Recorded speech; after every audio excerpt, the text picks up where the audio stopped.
distribution of speeds of molecules. What is this distribution of speeds of molecules? We know that gas consists of very large number of molecules. गॅसमध्ये खूप मोठ्या प्रमाणावर molecules असतात. आपण जर 1 मोल gas घेतला तर त्याच्यामध्ये 10⁻23 मॉलिक्युल्स असतात. 2 मोल जर घेतला तर त्याच्या डबल मॉलिक्युलची संख्या होईल. These molecules are always in the state of random motion. They are continuously moving with different velocities along different directions. हे मॉलिक्युल्स सतत मोशनमध्ये असतात आणि त्यांची प्रत्येकाची व्हेलॉसिटी ही वेगवेगळी असते आणि डायरेक्शन पण वेगवेगळी असते. त्यामुळे एवढ्या सगळ्या मॉलिक्युलची जर आपल्याला ॲव्हरेज काढायचं असेल, म्हणजे कधीकधी आपण काय करतो की या सगळ्या मॉलिक्युलचं ॲव्हरेज काढतो. प्रेशरचं एक्सप्रेशन डिराईव्ह करताना आपण RMS व्हेलॉसिटी घेतलेली आहे. म्हणजे काय, मीन स्पीड आपण काढतो, म्हणजे सगळ्यांची ॲडिशन करून आपण त्याला नंबर ऑफ मॉलिक्युल्सने डिवाईड करतो. आता जर हे मॉलिक्युल्स इथं 10⁻23 असतील तर एवढ्या सगळ्यांची व्हेलॉसिटी मोजणं अवघड आहे. त्यानंतर त्या सगळ्यांची बेरीज करून त्याला तेवढ्याने भागणं. 10⁻23 ही संख्या प्रचंड मोठी आहे. एक साधं उदाहरण घ्या की समजा एखादी परीक्षा होते, नीट सारखी JEE सारखी परीक्षा होते, तेव्हा त्या परीक्षेला लाखो विद्यार्थी देशभरातून बसतात. आता समजा एखाद्यांनी स्टडी करायचं ठरवलं की सगळ्या विद्यार्थ्यांचे समजा 4 लाख विद्यार्थी परीक्षेला बसले असतील तर सगळ्या विद्यार्थ्यांच्या मार्कांची सरासरी काढायची. तर हे किती अवघड काम आहे. 4 लाख विद्यार्थ्यांचे मार्क्स हे लिहायचे, त्यांची बेरीज करायची आणि त्याला 4 लाखांनी भागायचं. 4 लाखांनी भागणं तर सोपं काम आहे, पण 4 लाख वेळेस बेरीज करणं अवघड काम आहे. आपण मीन स्क्वेअर व्हेलॉसिटी काढतो, म्हणजे सगळ्या व्हेलॉसिटीचा स्क्वेअर घेऊन त्यांची ॲडिशन करून त्याला Nने डिवाईड करतो आणि त्याचं स्क्वेअर रूट घेतल्यानंतर RMS व्हेलॉसिटी म्हणतात गॅस मॉलिक्युल्समध्ये. तर हे एवढ्या मॉलिक्युलची सरासरी काढायची असेल म्हणजे प्रत्येकाचा स्पीड विचारात घ्यावा लागेल, तर ते फार अवघड आहे. मग अशा वेळेस प्रत्येकाची इंडिव्हिज्युअल व्हेलॉसिटी विचारात न घेता काय करतात तर ग्रुप करतात किंवा डिस्ट्रीब्युशन ऑफ स्पीड्स. ज्या पद्धतीने आपण काय करतो परीक्षेमध्ये की समजा नीटची परीक्षा आहे तर किती मार्काची असते ती, तर 720 मार्काची असते. 720 पैकी किती मार्क्स पडू शकतात, तर कमीत कमी 0 पडू शकतात, जास्तीत जास्त 720 पडू शकतात. आता त्यामध्ये 100 मार्क्स मिळवणारे सुद्धा हजारो विद्यार्थी असतात. 101 मार्क मिळवणारे हजारो विद्यार्थी असतात. 102 मार्क्स मिळवणारे हजारो विद्यार्थी असतात. 600 मार्क्स मिळवणारे सुद्धा कितीतरी विद्यार्थी असतात. तर हे number of students scoring particular marks they get distributed. मग अशावेळी जर समजा 4 लाख विद्यार्थी परीक्षेला बसले असतील आणि त्या सगळ्यांचं ॲव्हरेज काढायचं असेल तर सगळ्यांची व्हेलॉसिटी घेऊन त्यांची बेरीज करून 4 लाखांनी भागणं, याच्यापेक्षा मॅक्सवेलनी दुसरा एक ऑप्शन सुचवलेला आहे. मॅक्सवेलने काय केलं, डिस्ट्रीब्युशन ऑफ स्पीड्स कन्सिडर केलं गॅस मॉलिक्युल्समध्ये. म्हणजे मार्कांच्या बाबतीत म्हणायचं म्हटलं तर प्रत्येकाचे मार्क्स विचारात न घेता कॅटेगरीज करायच्या की ज्या पद्धतीने आपण परीक्षेमध्ये करतो. Distinction, first class, second class. Distinction म्हणजे 75%पेक्षा जास्त मार्क्स किती विद्यार्थ्यांना आहेत. फर्स्ट क्लास म्हणजे 60% to 75%च्या मध्ये मार्क्स मिळवणारे किती विद्यार्थी आहेत. सेकंड क्लास म्हटल्यानंतर 45% to 60%च्या मध्ये किती विद्यार्थ्यांना मार्क्स मिळालेत.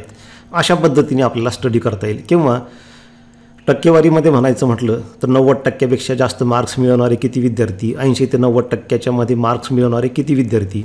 अशा पद्धतीने जर आपण स्टडी केला तर आपल्याला ॲव्हरेज काढता येईल. म्हणजे प्रत्येकाचे मार्क्स विचारात घ्यायची गरज नाही. 4 लाख विद्यार्थी परीक्षेला बसले आणि सगळ्यांचे मार्क्स घ्यायची गरज नाही. जर अशा पद्धतीने आपण डिस्ट्रीब्यूट केलं तर आपण ॲव्हरेज काढता येईल. मॅक्सवेलने त्यासाठी एक पद्धत सुचवलेली आहे. गॅस मॉलिक्युल्समध्ये पण ते करता येईल की सगळे समजा 10⁻23 मॉलिक्युल्स असतील तर प्रत्येकाचा स्पीड मोजायचा आणि मग हे जे फॉर्म्युला आपण इथं वापरतो या पद्धतीने ॲव्हरेज काढायचं याची काही गरज नाही. तुम्ही डिस्ट्रीब्यूट करू शकता आणि ते मॅक्सवेल डिस्ट्रीब्युशननी मग आपल्याला हे काय मीन square velocity, route mean square velocity असे काही कॅल्क्युलेशन्स किंवा अनेक बाबी ज्या याच्याशी रिलेटेड आहेत त्याचा स्टडी करता येतो. आता मॅक्सवेल्स डिस्ट्रीब्युशन कसं करतात यासाठी तुम्हाला एक मी उदाहरण सांगतो की समजा एखादी परीक्षा झाली, एखाद्या क्लास टीचरने किंवा एखाद्या सब्जेक्ट टीचरने एखाद्या वर्गाची परीक्षा घेतली आणि समजा त्या परीक्षेमध्ये 200 विद्यार्थी बसले होते आणि 10 मार्काची ही परीक्षा होती.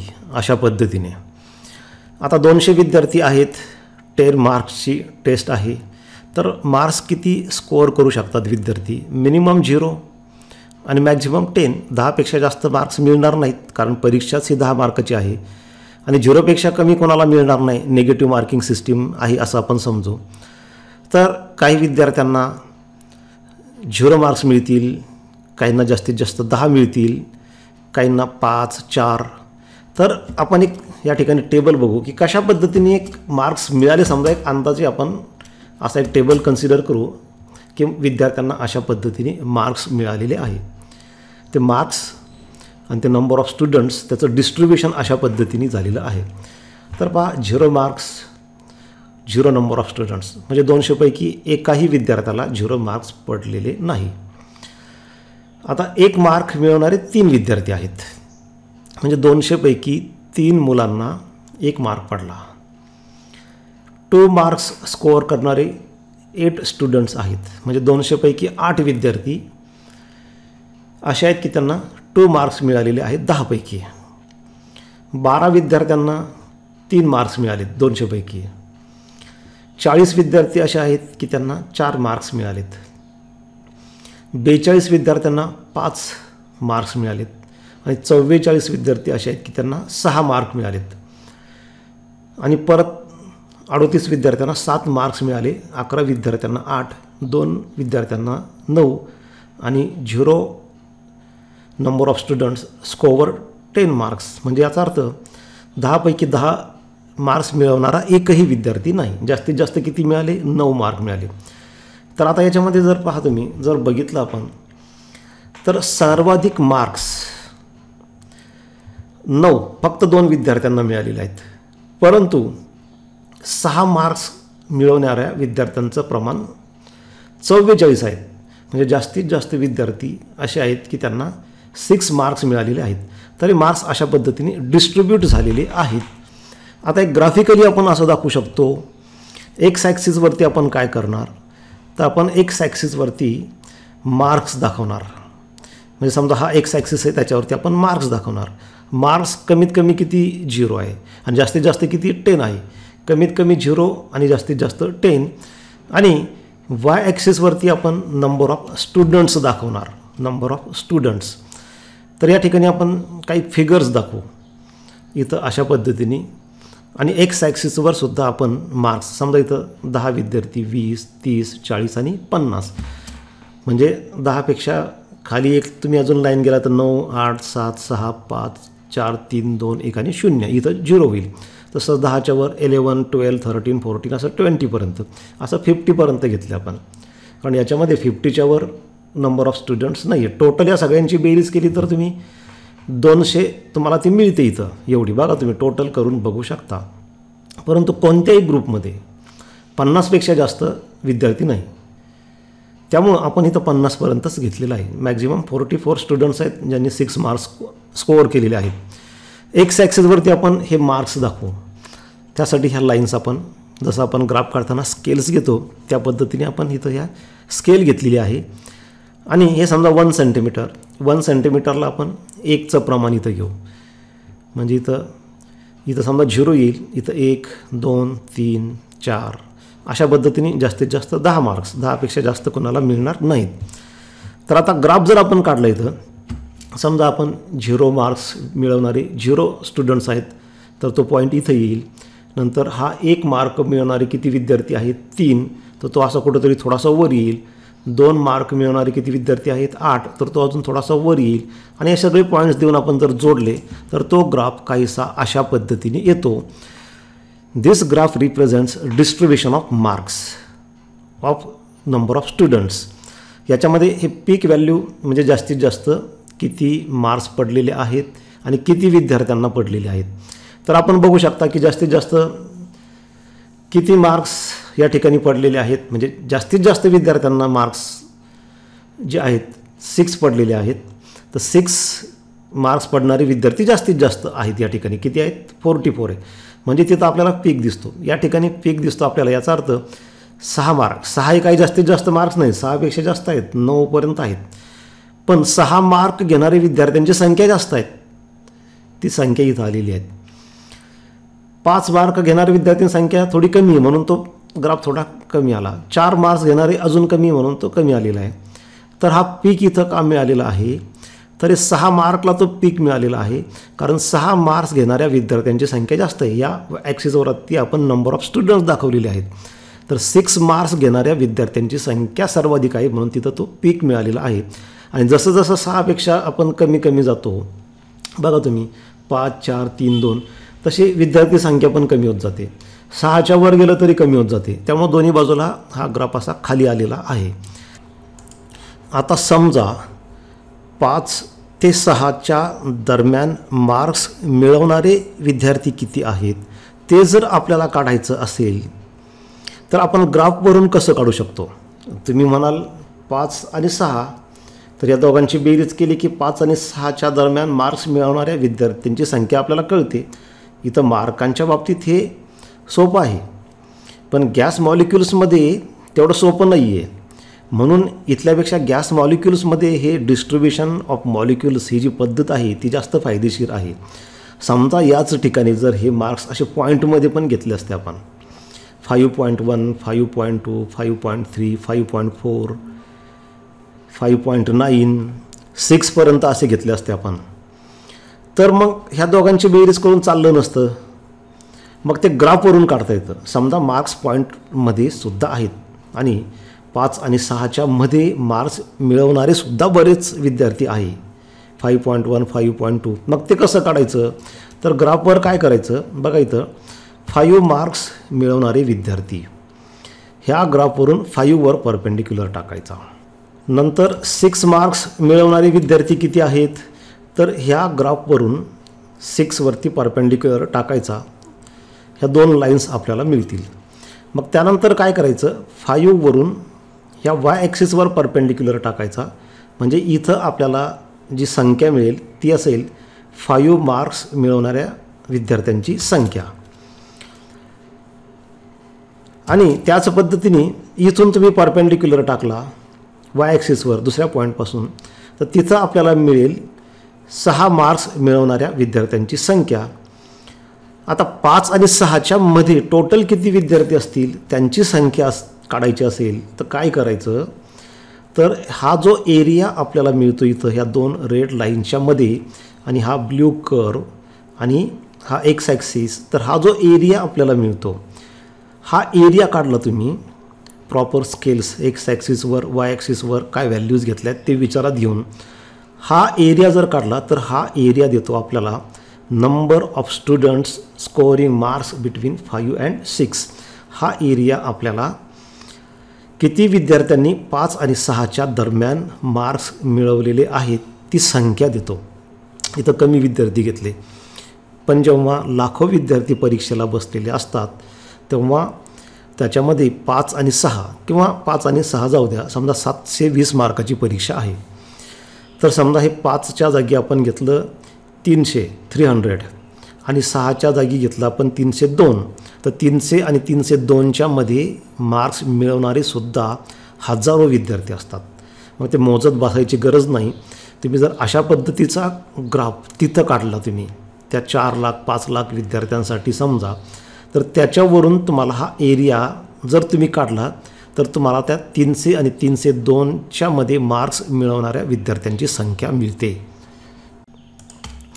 गॅस मॉलिक्युल्समध्ये पण तसंच आहे. प्रत्येक मॉलिक्युलचा इंडिव्हिज्युअल स्पीड विचारात न घेता त्याच्याऐवजी डिस्ट्रीब्युशन कन्सिडर करायचं. त्याच्यामुळं आपल्याला काही गोष्टी स्टडी करायला सोपं होतं. जसं मी तुम्हाला सांगितलं की हे जे आपण मीन स्क्वेअर किंवा रूट मीन स्क्वेअर व्हेलॉसिटी वगैरे काढतो ते त्याच्यावरून distribution of molecular speeds, Maxwell's distribution of molecular स्पीडचा अभ्यास करून आपल्याला ते सोप्या पद्धतीने काढता येतं, कमीत कमी कॅल्क्युलेशन्स करून काढता येतं. काय म्हटलं आहे बघा इथं, gas molecules are moving constantly with different speeds. Gas molecules जे आहेत ते सतत वेगवेगळ्या स्पीडनी मोशनमध्ये असतात. Speed of gas varies from minimum that is 0 to some maximum value. जसं परीक्षेमध्ये असतात कमीत कमी 0 आणि जास्तीत जास्त एक ठराविक मार्क्स असतात, ठरलेले असतात परीक्षा किती मार्काची आहे त्याच्यानुसार. तर त्यामध्ये ते मार्क्स व्हॅरी होत असतात, चेंज होत असतात. त्याच पद्धतीने या सगळ्या गॅस मॉलिक्युलचा स्पीड कमीत कमी 0पासून ते जास्तीत जास्त एक पर्टिक्युलर व्हॅल्यूपर्यंत तो बदलत असतो. It is not possible to determine a single value for speed of a gas. त्याच्यामुळं गॅससाठी एक सिंगल व्हॅल्यू आपण सांगू शकत नाही. जर तुम्हाला कोणी असा प्रश्न विचारला की तुमच्या शाळेमध्ये 600 विद्यार्थी आहे, तर त्या सगळ्यांचा एकच आकडा सांगा मार्कांचा, किती मार्क. सगळ्यांचं एका आकड्याने आपण सांगू शकत नाही की आमच्या विद्यार्थ्यांना 650 पैकी काही 500 मार्क्स मिळाले, 400. प्रत्येकाचे वेगवेगळे असतात. तसा इथं प्रत्येकाचा स्पीड हा वेगवेगळा असतो. Hence distribution of speed is considered instead of a particular speed. म्हणजे एकच कोणता तरी स्पीड न घेता डिस्ट्रीब्युशन कन्सिडर करायचं. मग अशी आपण जे उदाहरण पाहिलं ना की 4 ते 6च्या मध्ये मार्क्स मिळवणारे विद्यार्थी किती, किंवा डिस्टिंक्शनमध्ये मार्क्स मिळवणारे विद्यार्थी किती, प्रत्येकाचे सेपरेट घ्यायचेच नाही. 60% ते 75% दरम्यान मार्क्स मिळवणारे विद्यार्थी किती, अशा पद्धतीचं डिस्ट्रीब्युशन स्टडी करायचं. The function of number of molecules as a function of the speed is non as distribution of speeds. ज्या पद्धतीने मगाशी आपण एक ग्राफ पाहिला, वाय ॲक्सिसवर आपण नंबर ऑफ स्टुडंट्स घेतले होते, एक्स ॲक्सिसवरती आपण मार्क्स घेतले होते. त्याच पद्धतीने आपण दुसरा ग्राफ आता गॅसमध्ये जर काढला, एक्स ॲक्सिसवरती स्पीड घ्यायचा मॉलिक्युलचा आणि वाय ॲक्सिसवरती नंबर ऑफ मॉलिक्युल्स, म्हणजे एक पर्टिक्युलर स्पीड किती मॉलिक्युल्सला आहे त्या पद्धतीने. तर तो जो ग्राफ मिळतो त्याच्यावरून जे आपण स्टडी करतो त्याला म्हणतात डिस्ट्रीब्युशन ऑफ स्पीड्स. तर हा ग्राफ कसा काढायचा असतो बघा आता या ठिकाणी. This figure shows typical distribution speed for certain gas at certain temperature T. म्हणजे एका विशिष्ट गॅससाठी आहे हा आणि एका विशिष्ट टेम्परेचरला आहे. टेम्परेचर बदलला, गॅस बदलला, तर ह्या ग्राफच्या नेचरमध्ये थोडासा बदल होऊ शकतो. कसा ते मी तुम्हाला सांगतो. पहिल्यांदा आपण एका विशिष्ट गॅससाठी एका विशिष्ट टेम्परेचरसाठी आपण ते डिस्ट्रीब्युशन कसं असू शकतं ते बघूयात. So take 2 axes, x axis and y axis. Take speed on x axis. सगळ्या मॉलिक्युलचा जो स्पीड आहे सगळ्यांचा सारखा नाही, वेगवेगळे आहेत. ते वेगवेगळे स्पीड्स असतील ते आपण एक्स ॲक्सिसवर दाखवू. जसे आपण आधीच्या ग्राफमध्ये मार्क्स दाखवले होते 0पासून 10पर्यंत. तर इथं पण स्पीड हा कमीत कमी काहीतरी व्हॅल्यू 0पासून जास्तीत जास्त काही विशिष्ट व्हॅल्यूपर्यंत तो बदलत असतो. आणि वाय ॲक्सिसवर आपण दाखवू नंबर ऑफ मॉलिक्युल्स. वाय ॲक्सिसवरती आपण इथं दाखवलेला आहे नंबर ऑफ मॉलिक्युल्स. तर तो जो ग्राफ येतो तो साधारणतः अशा पद्धतीने येतो, ज्या पद्धतीने मार्क्सचा आपल्याला ग्राफ मिळाला होता मगाशी आपण पाहिलं, तसंच नेचर ह्या ग्राफचं येतं. म्हणजे याच्यामध्ये कसं आहे की 0 स्पीड असलेले जवळजवळ 0 मॉलिक्युल्स आणि एक विशिष्ट स्पीड समजा या ठिकाणी असलेले मॉलिक्युलची संख्या एवढी, ते इथं वाय ॲक्सिसवरती आपण बघू शकतो. ह्या ग्राफमध्ये हे जे पीक आपल्याला मिळालेलं आहे याचा अर्थ असा होतो की हे जर सरळ खाली एक्स ॲक्सिसवर आपण इथं गेलो, तो जो काय स्पीड असेल तो स्पीड असलेले मॉलिक्युल सर्वाधिक आहेत. हा स्पीड जास्तीत जास्त मॉलिक्युल्सला आहे. आणि मग दोन्ही बाजूला नंबर ऑफ मॉलिक्युल्स कमी होतात. म्हणजे याचा अर्थ त्याच्या पुढचा हा जो स्पीड असेल ह्या स्पीडला जास्तीत जास्त मॉलिक्युल्स आहेत आणि त्याच्यापेक्षा जास्त स्पीड्सचे मॉलिक्युलची संख्या कमी कमी होत जाते. त्याच्यापेक्षा कमी स्पीडची मॉलिक्युलची संख्यासुद्धा कमी कमी होत जाते. फक्त हा स्पीड असणाऱ्या मॉलिक्युलची संख्या सर्वात जास्त आहे. समजा आपल्याला व्ही आणि व्ही प्लस डी व्ही या दरम्यान स्पीड असलेल्या मॉलिक्यूलची संख्या किती हे काढायचं आहे. तर ग्राफवरून कसं काढायचं आहे, समजा असं गृहीत धरा, number of molecules having speed v is equal to n v. त्यासाठी एक उदाहरण मी तुम्हाला इथं सांगतो. समजा व्ही म्हणजे 10 मीटर पर सेकंड आहे. Number of molecules having speed v equal to n v. V म्हणजे 10 मीटर पर सेकंड आहे. तर 10 मीटर पर सेकंड एवढा स्पीड असलेले मॉलिक्युल्स, त्याला आपण एन व्ही म्हणू. समजा ती संख्या आहे 50,000. आणि number of molecules having speed v plus d v is equal to n v plus d v, म्हणजे व्हीपेक्षा थोडा जास्त. तर किती जास्त, तर समजा आपण डी व्ही म्हणजे 2 मीटर पर सेकंड समजू. व्ही म्हणजे 10 मीटर पर सेकंड, तेवढा स्पीड असलेले मॉलिक्युल्स झाले 50,000. आता ह्या व्हीमध्ये डी व्ही मिळवा, म्हणजे 10 प्लस 2 म्हणजे 12 मीटर पर सेकंड हा स्पीड असलेले मॉलिक्युल्स किती झाले, तर बघा इथं आहे 40,000 n v plus d v. म्हणजे 10 मीटर पर सेकंड एवढा स्पीड असणारे मॉलिक्युल्स आहेत 50,000 50,000. आणि 12 मीटर पर सेकंड एवढा स्पीड असणारे विद्यार्थी आहेत 40,000. पण त्याच्यामध्येही स्पीड असू शकतो 10.1 10.2. आता हे पॉईंटमध्ये पण असू शकतं 10.21 10.22 10.3 10.4 असे कितीतरी स्पीड्स असू शकतात, कोट्यावधी स्पीड्स असू शकतात 10 आणि 12च्या मध्ये. मग अशा मॉलिक्यूलची संख्या किती हे आपल्याला या ग्राफवरून काढता येतं. काय करायचं, समजा व्ही म्हणजे मगाशी मी तुम्हाला सांगितलं 10 मीटर पर सेकंड, इथं जे दाखवलेलं आहे 10 मीटर पर सेकंड, हा तो स्पीड आहे, तो इथं एक्स ॲक्सिसवर इथं आहे. मग ह्या ग्राफवरून बरोबर असा एक्स ॲक्सिसवर व्ही या ठिकाणी परपेंडिक्युलर टाकायचा. इथं 10 मीटर पर सेकंड हा स्पीड असेल. हा जो पॉईंट आपल्याला मिळतो त्याच्यावरून इथं वाय ॲक्सिसवर परपेंडिक्युलर टाकायचा. त्याच्यावरून ही एन व्ही ही संख्या मिळते ती 50,000. हे उदाहरण आपण फक्त घेतलं. त्यानंतर काय करायचं, त्याच्या पुढं व्ही प्लस डी व्ही म्हणजे हा स्पीड झाला 12 मीटर पर सेकंड, तिथं परपेंडिक्युलर आपण टाकला. हा स्पीड 12 मीटर पर सेकंड तो इथं आहे व्ही प्लस डी व्ही. हा जो पॉईंट मिळतो कर्ववरती त्याच्यावरून वाय ॲक्सिसवर परपेंडिक्युलर टाका. वाय ॲक्सिसवरती नंबर ऑफ मॉलिक्युल्स घेतलेले आहे. इथं ही संख्या तुम्हाला मिळते n v plus d v, म्हणजे ही 40,000 संख्या तुम्हाला मिळते. म्हणजे 10 मीटर पर सेकंड हा स्पीड असलेले किती मॉलिक्युल्स, समजा 50,000. 10 प्लस 2 म्हणजे 12 मीटर पर सेकंड हा स्पीड असलेले किती मॉलिक्युल्स, समजा ते 40,000. पण त्याच्यामध्ये सुद्धा नंबर ऑफ मॉलिक्युल्स असतात. 10 आणि 12 मीटर पर सेकंडच्या मध्ये स्पीड असलेले मॉलिक्युलची संख्यासुद्धा खूप असते. मग ती कशी काढायची, तर त्यासाठी हा जो एरिया आता आपण इथं शेडेड एरिया घेतला, याला येलो कलर दिलेला आहे, तो एरिया काढायचा. एरिया काढला की तुम्हाला व्ही आणि व्ही प्लस डी व्ही याच्यामध्ये स्पीड असलेल्या मॉलिक्यूलची संख्या काढता येते. आणि अशा पद्धतीने तुम्ही average, mean square, route mean square वगैरे ह्या व्हॅल्यूज काढू शकता. प्रत्येक मॉलिक्यूलचा स्पीड मोजायची गरज नाही. तुम्ही एक रेंज काढली व्ही आणि व्ही प्लस डी व्हीच्या मध्ये, ती संख्या काढली. ही काही अजून फॉर्म्युले असतात जे आपल्या सिलेबसमध्ये नाहीत आता, परंतु ते फॉर्म्युले वापरून आपण ॲव्हरेज, मीन स्क्वेअर किंवा रूट मीन स्क्वेअर वगैरे ह्या व्हेलॉसिटीज काढता येतात.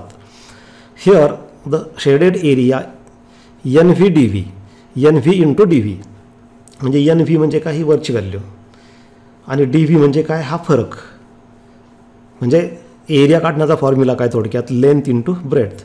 तर समजा ही व्हर्टिकल झाली लेंथ, तर ती किती येईल, वाय ॲक्सिसवर पॅरलल एन व्ही झाली ती जवळजवळ, कारण एन व्ही आणि n v plus d v याच्यामध्ये जवळजवळ सेम व्हॅल्यूज आहेत, काही जास्त फरक नाही. त्यामुळे एन व्ही घेतलं काय आणि n v plus d v घेतलं काय, तर आपल्याला ते जवळपास सेम आहे. त्यामुळे ते हाईट म्हणजे एन व्ही म्हणजे लेंथ झाली, आणि ब्रेड्थ किती, D V, length into breadth, म्हणजे एरिया आपल्याला मिळाला शेडेड पोर्शनचा. डी व्ही कसं, तर हे व्ही म्हणजे 10 आणि हे 12, दोघांमधला फरक 12 - 10 2, म्हणजे डी व्ही म्हणजे तो डिफरन्स 2. म्हणजे ही रुंदी मिळते आपल्याला, आणि हाईट म्हणजे लेंथ इंटू ब्रेथ म्हणजे area, NV into DV. That gives number of molecules having speed between V and V plus DV. म्हणजे V आणि V प्लस DVच्या मध्ये किती मॉलिक्युलचा स्पीड आहे. म्हणजे उदाहरण मी तुम्हाला सांगितलं की 10 मीटर पर सेकंड V म्हणजे, आणि V प्लस DV म्हणजे 12 मीटर पर सेकंड. तर त्याच्यामध्ये किती मॉलिक्युलचा स्पीड आहे हे मोजत बसायची गरज नाही, फक्त हा एरिया कॅल्क्युलेट करा, तुम्हाला ती संख्या मिळून जाते. Average values of physical quantities like mean square speed can be calculated once the distribution is known. अशा पद्धतीने एकदा तुम्ही ग्राफ काढला, डिस्ट्रीब्युशन माहीत झालं की मग तुम्हाला ॲव्हरेज व्हॅल्यू, मीन square value, route mean square value वगैरे काढता येतात. एवढे समजा जर 10⁻23 मॉलिक्युल्स असतील तर प्रत्येकाचा स्पीड मोजायची काही गरज नाही, फक्त डिस्ट्रीब्युशन मोजलं तरी चालतं. आता मगाशी मी तुम्हाला सांगितलं, this figure shows a typical distribution of speeds for certain gas at certain temperature.